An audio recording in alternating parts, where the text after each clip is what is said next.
Assalamualaikum warahmatullahi wabarakatuh. Perkenalkan, nama saya Rini Riani, mahasiswi program studi bimbingan dan konseling di Universitas Muhammadiyah Tasikmalaya. Saya kelas BK 4A dengan NIM C1886-2010-02. Saya di sini akan melakukan bimbingan klasikal karir, yang mana ini salah satu tugas mata kuliah BK Karir yang diampu oleh Bu Cucu Arumsari MPD. Semoga video ini bermanfaat dan selamat menonton. Assalamualaikum warahmatullahi wabarakatuh. Halo, selamat pagi teman-teman. Oke, baik. Sebelum kita mulai pembelajaran hari ini, alangkah baiknya kita berbaca doa terlebih dahulu.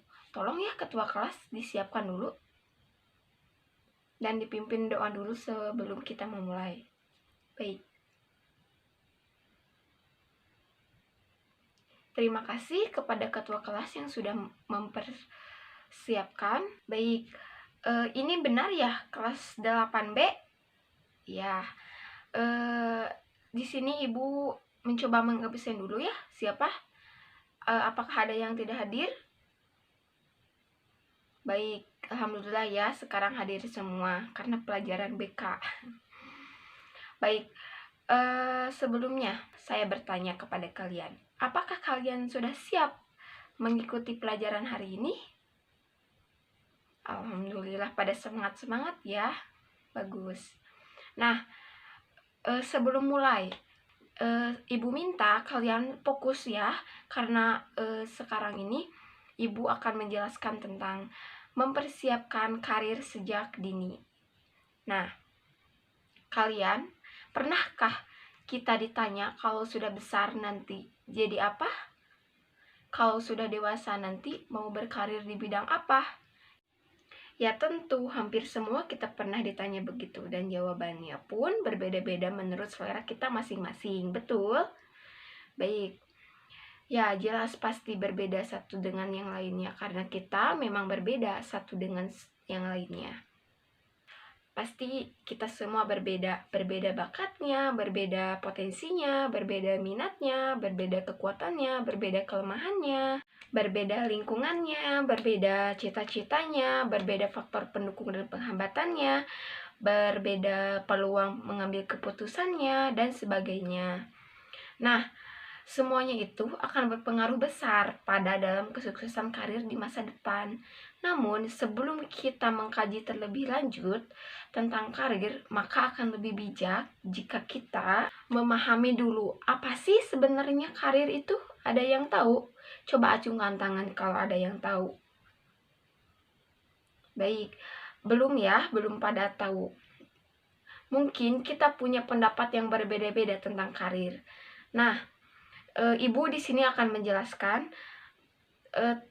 tapi ini tentang karir pendapat para ahli, yang istilahnya karir lebih menunjuk pada pekerjaan atau jabatan yang ditekuni dan diyakini sebagai panggilan hidup yang meresapi seluruh alam pikiran dan perasaan seseorang serta mewarnai seluruh gaya hidupnya. Itu menurut Winkel tahun 1991.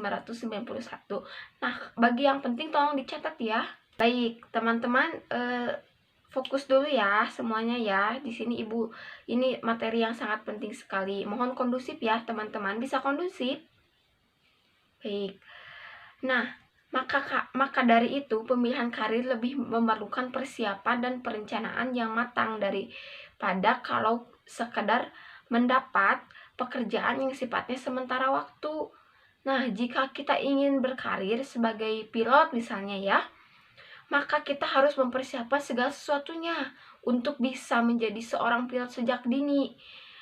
Secara matang dan persyaratannya harus dipersiapkan sejak dini, termasuk tinggi badan, kesehatan tubuh, lalu tidak buta warna, wawasan yang cukup, penguasaan bahasa-bahasa asing. Sudah kita persiapkan sejak dini dengan memenuhi kebutuhan pertumbuhan, termasuk nutrisi, lalu protein, vitamin, dan semacamnya. Menguasai pengetahuan global sehingga akan memperluas cakrawala wawasan kita, mempersiapkan diri masuk pendidikan, penerbangan sebagai persyaratan jadi pilot, lalu seperti Juanda Flying School dan usaha lainnya gitu yang harus dilakukan sejak dini. Singkat kata, mengingatkan begitu pentingnya masalah karir dalam kehidupan kita. Maka sejak dini kita perlu merencanakan dan mempersiapkan dengan matang biar kita itu terarah, lalu terprogram dan terukur dengan cara memahami diri terlebih dahulu, meliputi bakat, minat, tes IQ, lalu agency question atau kecerdasan intelektual, lalu emotional question atau kecerdasan emosi, atau spiritual question yang bisa disebut kecerdasan spiritual, lalu ada kepribadian dan berbagai potensi diri, termasuk memahami kelebihan dan kelemahan diri sendiri. Begitu ya teman-teman. Kemudian memahami lingkungan, termasuk di dalamnya lingkungan keluarga, lalu lingkungan tempat kita sekolah, dan lingkungan teman bergaul sehari-hari yang itu akan berpengaruh terhadap karir kita. Kemudian dengan mendasarkan pada pemahaman diri yang cukup, itu kita disusun langkah pencapaian karir. Nah, untuk memahami secara garis besar itu gambaran perkembangan karir pada seseorang, maka ada baiknya kita pahami secara ilmiah dulu. Ada tahap-tahapnya perkembangan karir yang disampaikan oleh ahlinya. Yaitu, baik teman-teman, bisa dicatat dulu ya ini karena penting. Di sini Ibu akan menjelaskan tahap-tahap karir. Baik, di sini Ibu akan menjelaskan tentang tahap perkembangan karir, yaitu menurut Ginsberg, Axelrod, dan Herma pada tahun 1951. Nah, perkembangan karir itu dibagi menjadi 3, teman-teman. Yang pertama itu ada tahap fantasi, di mana itu rentan pada 0 sampai 11 tahun. Itu masa SD. Nah, lalu yang kedua ada tahap tentatif, yaitu 12 sampai 18 tahun, masa sekolah menengah. Nah, lalu ada yang ketiga, terakhir, tahap realistis, itu 19 sampai 25 tahun, masa perguruan tinggi gitu. Pada tahap fantasi ini, kita sering kali menyebutkan cita-cita kita kelak kalau sudah besar. Misalnya ingin menjadi dokter, ingin menjadi polisi, menjadi petani, ingin menjadi guru, tentara, pokoknya banyak ya, dan lain-lainnya. Kita juga sering bermain peran, misalnya bermain dokter-dokteran. Teman-teman pernah kan waktu kecil bermain dokter-dokteran? Lalu bermain jadi guru, bermain jadi polisi, dan lain-lain, sesuai dengan peran-peran yang kita lihat di lingkungan kita. Nah, jabatan atau pekerjaan yang kita inginkan atau perankan pada umumnya masih sangat dipengaruhi oleh lingkungannya, misalnya dari TV, lalu ada video, majalah, atau tontonan maupun tokoh-tokoh pernah melintas di kehidupan kita masing-masing secara real. Baik teman-teman, maka tidak heran lagi jika pekerjaan ataupun jabatan yang kita sebut masih jauh di pertimbangan rasional maupun moral, kita memang asal sebut saja pekerjaan yang dirasa menarik saat itu, betul? Nah, dalam hal ini orang tua dan pendidik sering cemas atau gelisah jika suatu ketika kita ternyata menginginkan pekerjaan yang jauh dari harapan beliau dalam tahap ini. Kita belum mampu memilih jenis pekerjaan atau jabatan secara rasional dan objektif karena kita belum mengetahui bakat, minat, dan potensi yang kita punya sebenarnya. Nah, kita sekadar berfantasi secara bebas yang sifatnya sama sekali tidak memikat terhadap apapun, masih belum menetap begitu. Baik, selanjutnya yang kedua itu ada tahap tentatif ya teman-teman. Di sini tahap tentatif itu ada 4 tahap. Yang pertama itu ada minat atau interest ya. Nah, yang kedua itu ada kapasitas. Yang ketiga itu ada nilai. Dan yang keempat itu ada transisi. Nah, pada tahap tentatif ini, kita mulai menyadari bahwa kita itu memiliki minat dan menyadari bahwa kita itu bakatnya apa.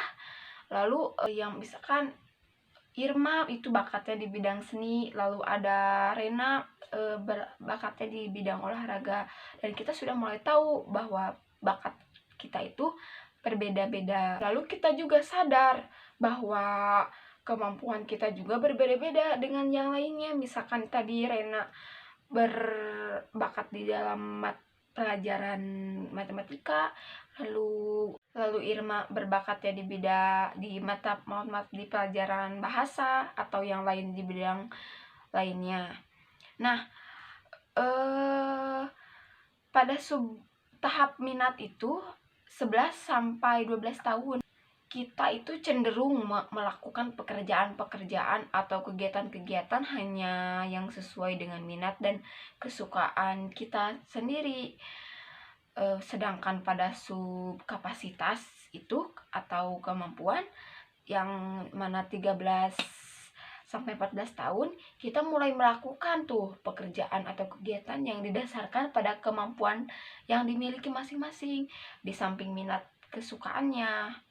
Selanjutnya pada subtahap nilai itu 15 sampai 16 tahun teman-teman, kita sudah bisa membedakan mana kegiatan atau pekerjaan yang dihargai oleh masyarakat ya, dan mana yang kurang dihargai. Jadi sedangkan pada subtahap transisi 17 sampai 18 tahun itu kita sudah mampu memikirkan atau merencanakan atau planning karir kita berdasarkan minat kita, kemampuan dan nilai-nilai yang ingin diperjuangkan untuk menjadi kenyataan nantinya ketika sudah dewasa kelak.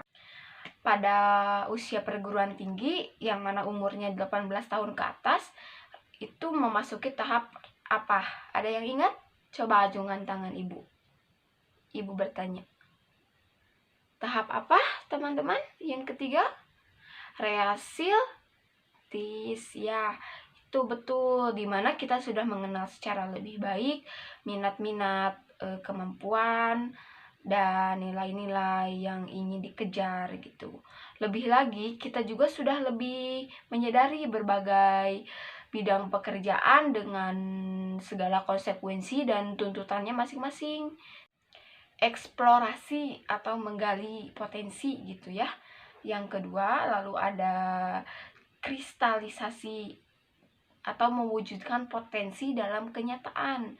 Yang ketiga ada spesifikasi atau penentuan pilihan, lebih spesifik dengan penjelasan masing-masing gitu. Pada subeksplorasi atau itu menggali, umumnya kita mulai menerapkan pilihan-pilihan yang kita dipikirkan pada tahap tentatif akhir.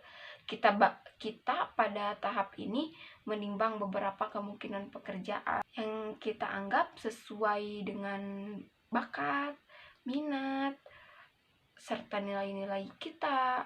Namun kita belum berani mengambil keputusan tentang pekerjaan mana yang paling tepat. Nah, dalam hal ini termasuk di dalamnya masalah memilih sekolah lanjutan gitu ya, yang sekiranya dengan karir yang kita tekuni teman-teman.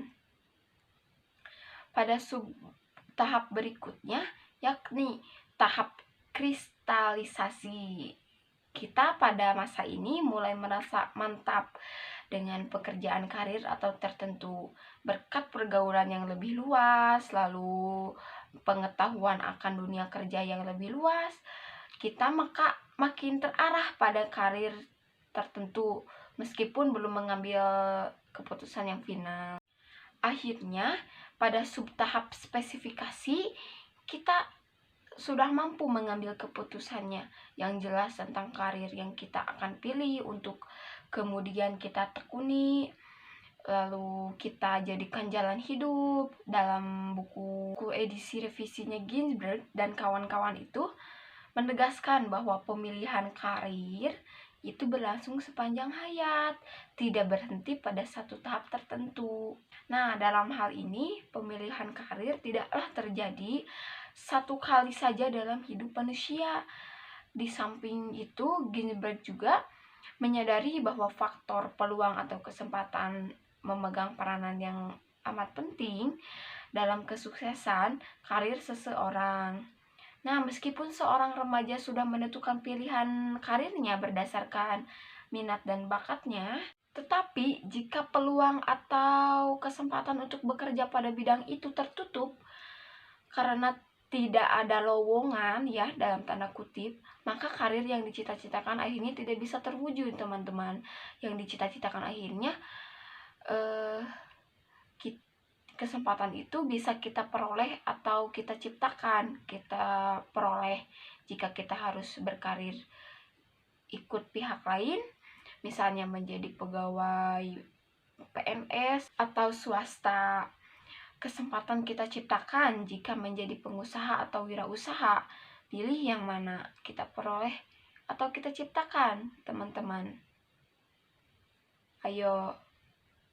Nah, itu dia teman-teman tahap perkembangan karir ya. Selanjutnya Ibu akan menjelaskan, mohon fokus lagi ya teman-teman. Ibu selanjutnya akan menjelaskan karir perlu sesuai dengan kepribadian ya. Bagi yang menurut kalian penting boleh dicatat ya. Oke. Nah, sementara itu seorang ahli yang bernama John Holland menjelaskan bahwa perlu dilakukannya sebuah usaha dalam memilih karir sesuai dengan kepribadian kita, teman-teman.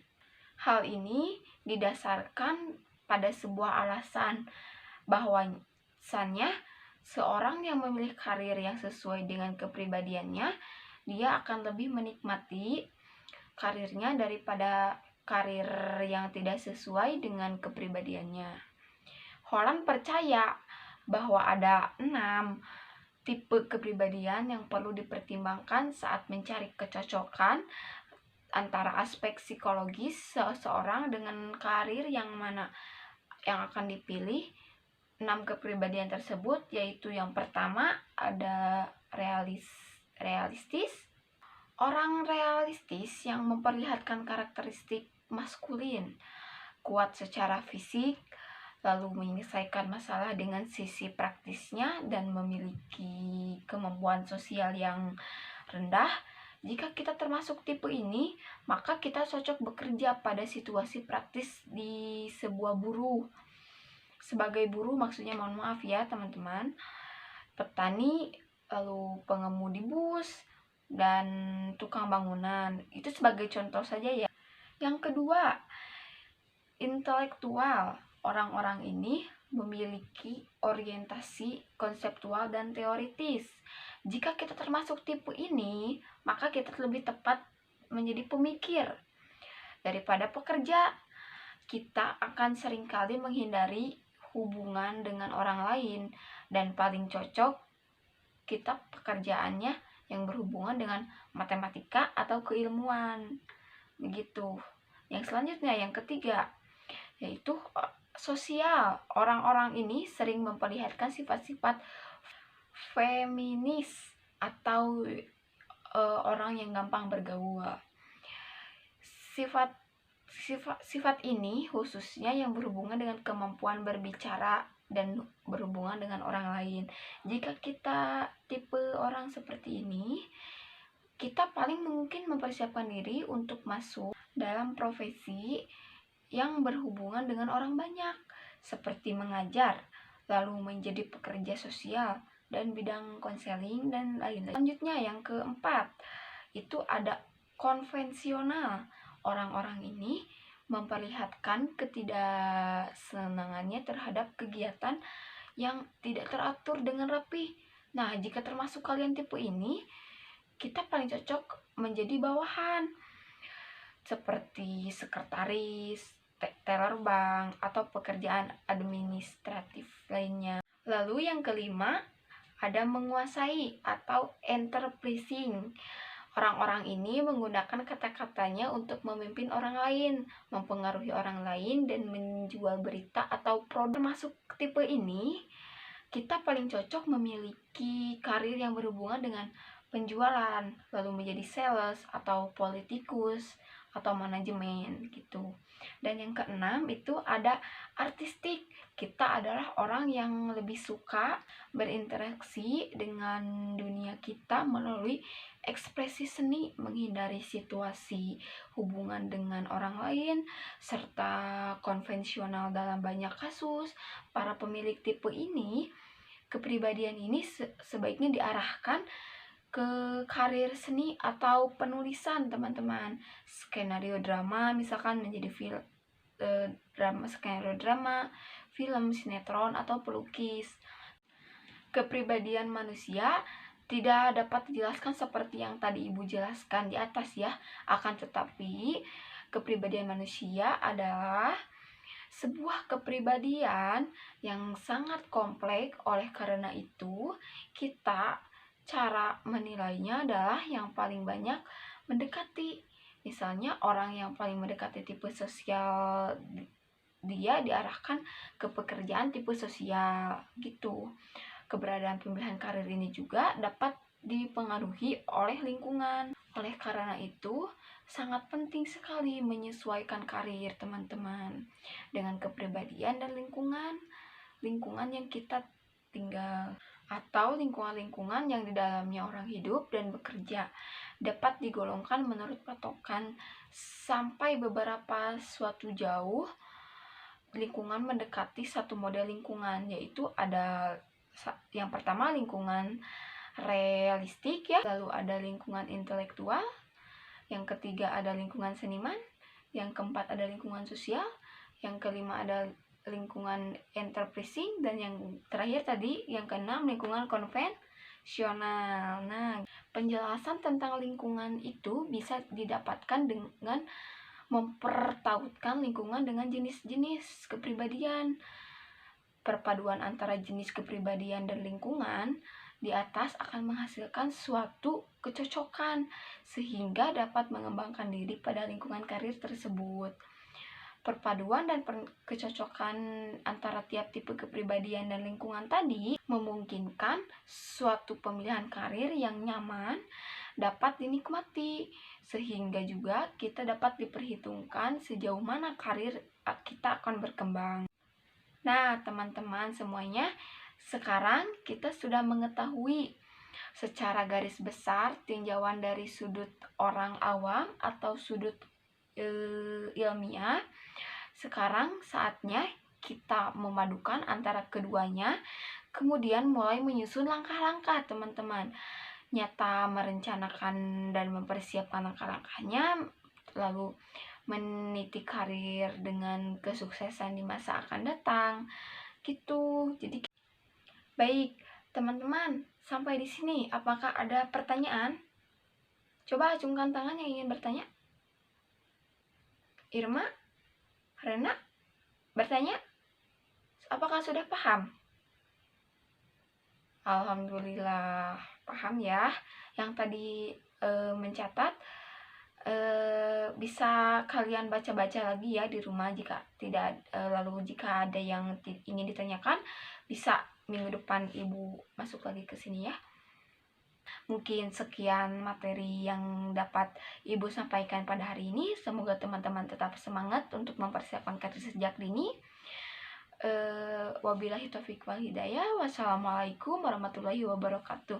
Sampai bertemu di minggu selanjutnya.